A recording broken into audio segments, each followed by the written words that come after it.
Today's talk is about, thank you for coming here. Today's talk is about expanding the FRU. So we all know about the FRU, which is, let me move on to the next page first. So I'm Mark Ashley, I'm from Microsoft. I'm a systems engineer.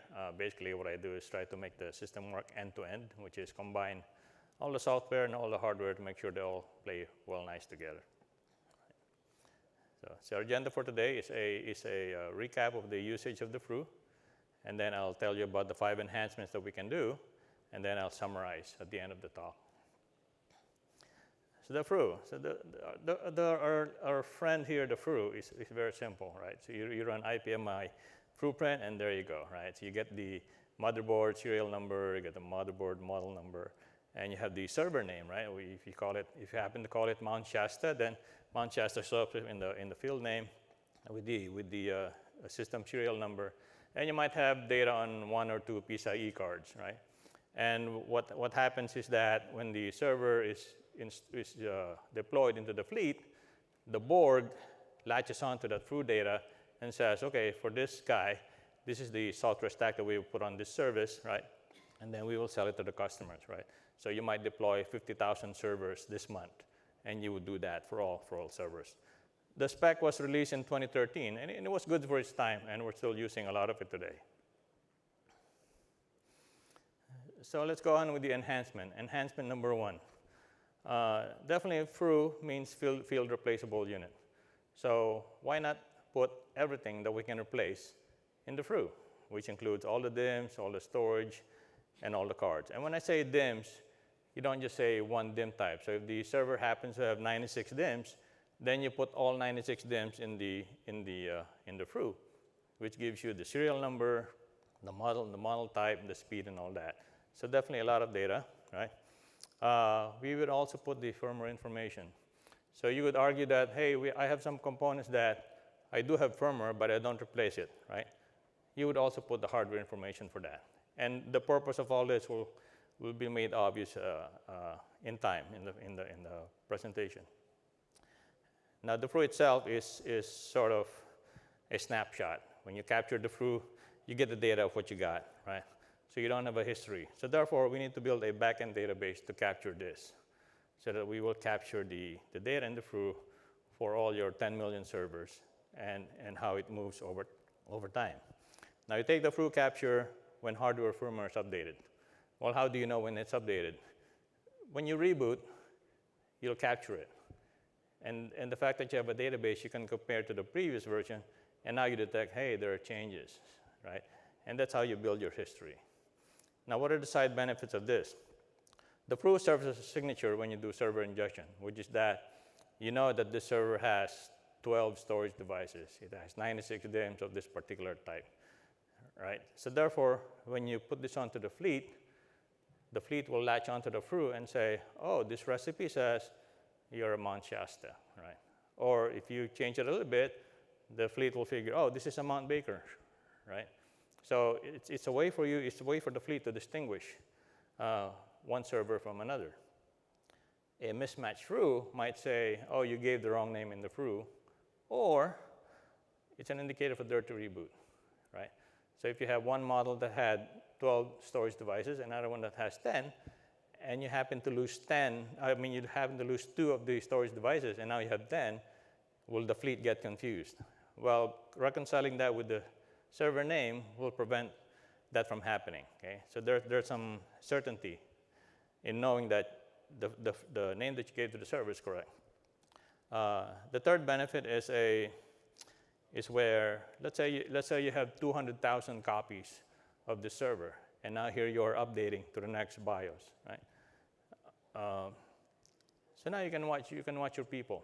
Let's say they're updating 5,000 servers a day, right? So now you can see that, oh, in a matter of days, I will reach my 200,000, right? You can see that there's steady progress, right? And then benefit number 4 is a problematic update can be tracked, right? So for example, again, you have 200,000 copies of the same server, and now you just updated 15,000. And now you suddenly see outages or service disruptions based on that. And you figure out it's because of this server, of this update that we implemented 3 days ago, right?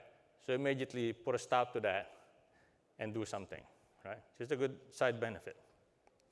But that is not the main benefit. We still have more benefits to go. Okay, enhancement number 2. Enhancement number 2 is not so much on the FRU area itself, but now it's on the database side. I just call it the location bucket. So location bucket is, I want to add the region or the data center location, the cluster position, the position within the rack, right? And sometimes you have servers, which is considered one server, but you have several chassis within the server, right? And each one has its own motherboard. So when you're thinking of FRU, now I have to figure out which chassis of the server contains the item that I'm talking about.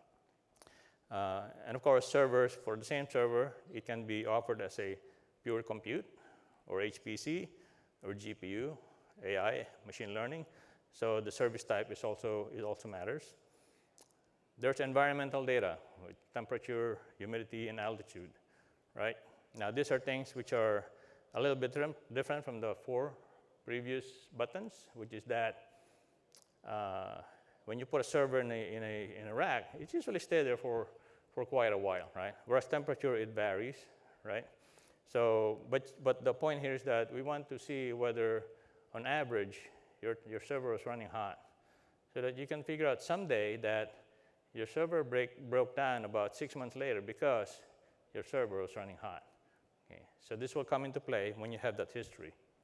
Humidity, if your data center for some reason is close to the ocean, you will get some humidity and some salt corrosion. So that's a good thing to keep track of. So the summary there is it'll be useful for analytics later.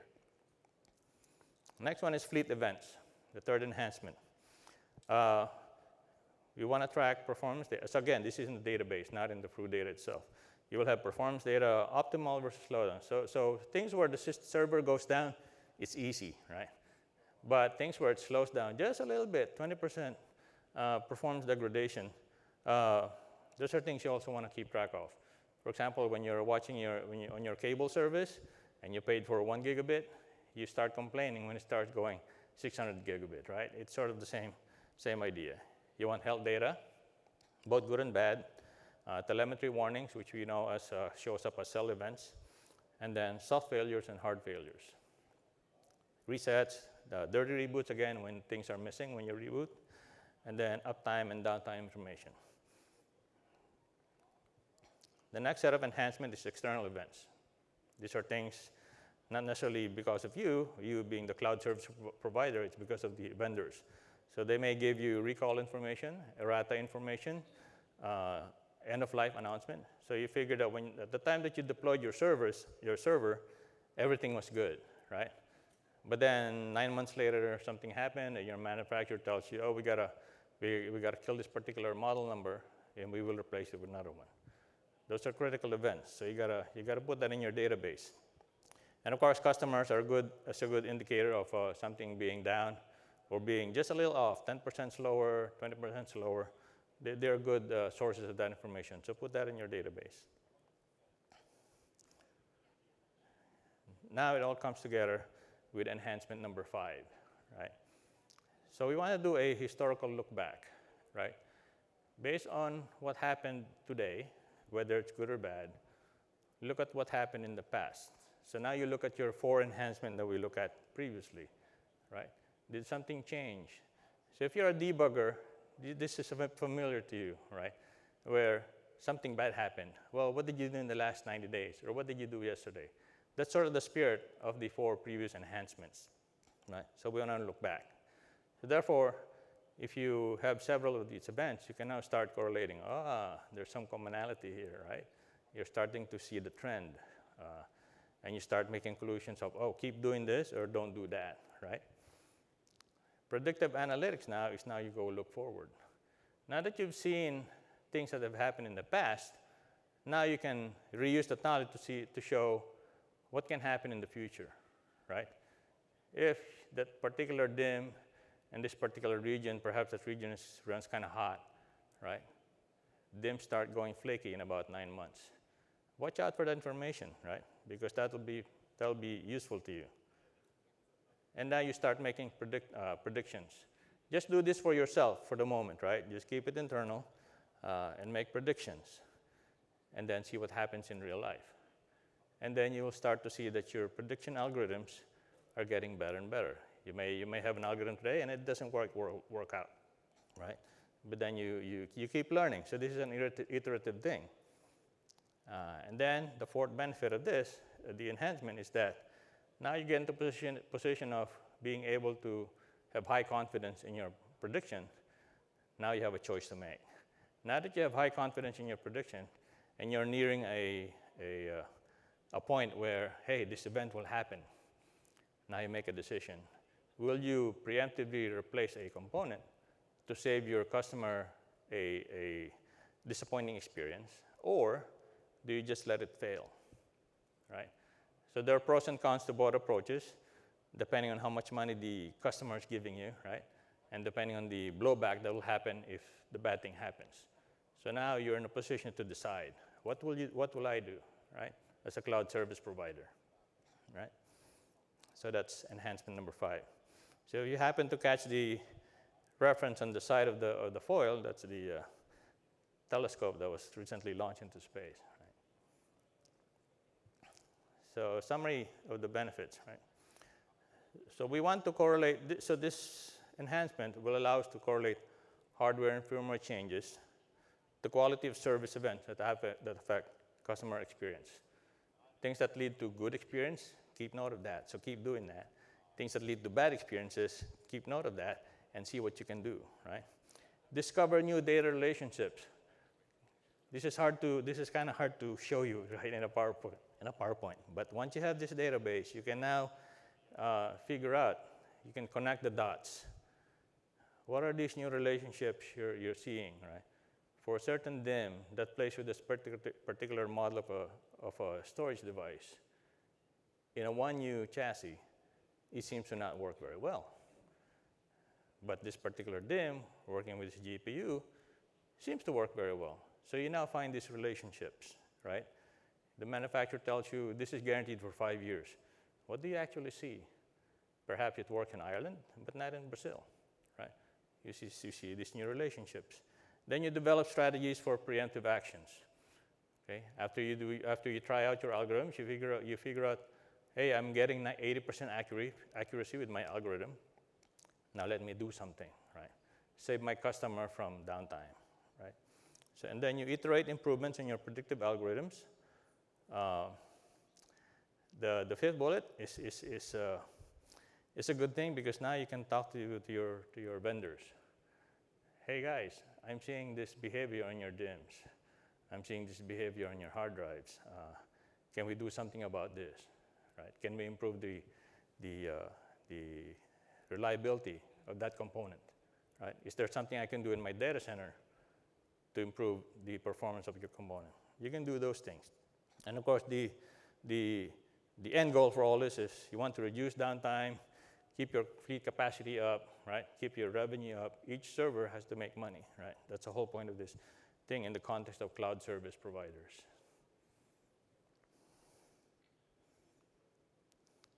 So call to action. I frankly joined OCP like early summer, late spring, so I'm still figuring out how to work this through the subgroups.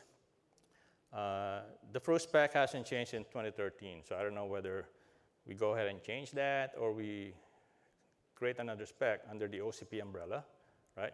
And certainly FRU is just the data. We all know IPMI tool, but that's the way of extracting the data. And there's also Redfish. So the FRU data is just sitting in some piece of memory. You can also use Redfish to extract the information. Same thing, right? The databases that we talked about, they can be shared among cloud service providers or among vendors. But I realize it's a sensitive matter. So right now, cloud service providers don't tell you, hey, we hit this bug that affects customers. They don't tell you that, right? But the bug may be because of a component failure. Okay? So if we are a little bit more open, then we may be able to find these relationships, right? But that's a discussion that has to be had, right? And then the predictive algorithms. Can we share that, right? That'll be very interesting, right? among the, so for example, if you figure that the top 3 cloud service providers have 30 million servers, and the next tier has 15 million servers, that's 45 million servers, 45 million samples on a daily basis. So the AI and ML folks are now going, wow, that's a lot of data that we can use to predict things that can go wrong, okay? But now the question is, are we okay with sharing, right? So again, so that's a discussion that has to be made. So my email's in there. You can contact me and give me some advice on how to go about bringing this up with the OCP. And that's all I have. Any questions? Thanks, Mark.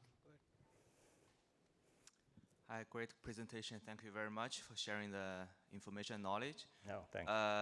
A question about storing the FRU historical data. Mm-hmm. It seems like require a lot of storage. Yes, yes. So the keynote messages on having this much data, what, petabytes or whatever, yeah, this is yet another contributor. So any thoughts on look back window that, okay, outside of the window, we don't care about the FRU data. Mm-hmm. Do we always keep the FRU data hot, or we can just have some data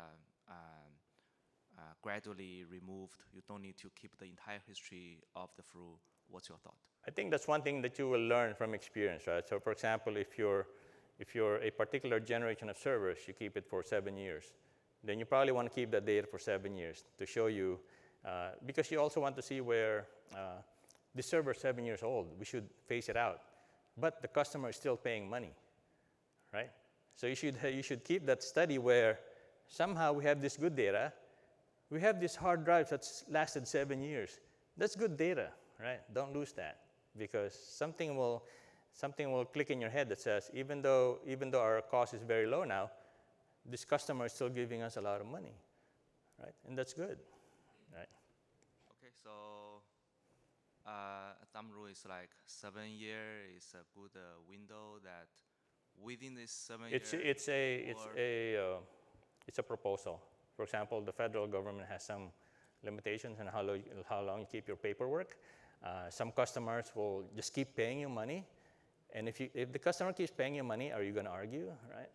No, just keep taking it in, right? It doesn't cost you any design cost right now. It just keeps generating money, and therefore you just keep it, right? Thank you very much. All right, you're welcome. Okay, we can go ahead, John. So currently there is a effort by the DMTF, the PCI SIG, CXL, and NVMI to actually create the next generation of format data. And that's being done in the DMTF. And the site actually has a work in progress release of what that would look like. That may be a good place for you to start, because the fact that this FRU data has existed for so long has become self-evident. That's right, to a number of people. Right, it's amazing, right? Yeah, it's still alive. I don't know if the extensions follow your proposals, but if the proposals for the database outside the FRU structure, that's fine. But the FRU structure as it exists is fairly small within most systems and devices, and so yes, we could potentially run into that, right? In the same manner that some servers we can only do so much BMC, and then we start to add BMC chips, right? Right. It's sort of the same problem. Right. Yeah. So I'm curious as to which way you want this proposal to go. Are you proposing it for the database outside, or are you proposing it for the FRU structure inside? Well, the FRU itself is definitely not a database. It's a snapshot, right? Right. And even that, we will probably hit some limit, right? You're over 256 bytes. Right. Okay, we'll probably hit some limit. Right? But the database itself has to be outside. Okay. So I would say most of the data besides the FRU can be obtained via I think Breadfish has most of the entries. Yes, you keep extracting. Yes. Extract and decode the JSON. You'll find all the data there. Right. And frankly, you can put it in whatever database you like. Right. Especially if you figure that when a server fails, you take it out. Right. Now you can no longer poke the FRU, right? But that data is still like a good data, right? So you want to have a version of that in your database. Okay. Right. Cool. Mark, I have to follow on to John. I have a couple of questions here. So what John talked about, it'll be good to look into DMTF FRU effort to see some of your input can be taken. The second part I see here is you talked a lot about the usage model and use cases. Yes. That may be something of interest from the OCP standpoint in terms of whether it's an informal kind of spec or a white paper to share with people. So that's just my comment. My second piece is I have a question about a lot of things you were proposing, very interesting, but it looks like it requires dynamic update of FRU information. Typically, we have seen FRU is like once provision, static data, and you just retrieve it. Right. So what's your mental model around like this kind of FRU data which dynamically changes over the lifetime of a component or like, for example, recall? That's an example of, we didn't know when we deployed it, but now manufacturers recall that. How do we? You mean for the server? For the server or some changes? component. Yes, Yeah. yes. So definitely because of the way I proposed that they keep track of the actual serial number and the firmware versions. By definition, that will make the FRU change pretty frequently, right? But that's the whole point, right? Because when something fails or something is going well, you have to debug people always ask us, well, what did you do in the last week, right? And you just kind of extend that. The server has been running well for the last 9 months, and then suddenly things start failing in Ireland for whatever reason. Well, what happened in Ireland? And this is the only way you keep track of that, right? Thanks. Any other questions? Okay, let's thank the speaker. All right. Thank you.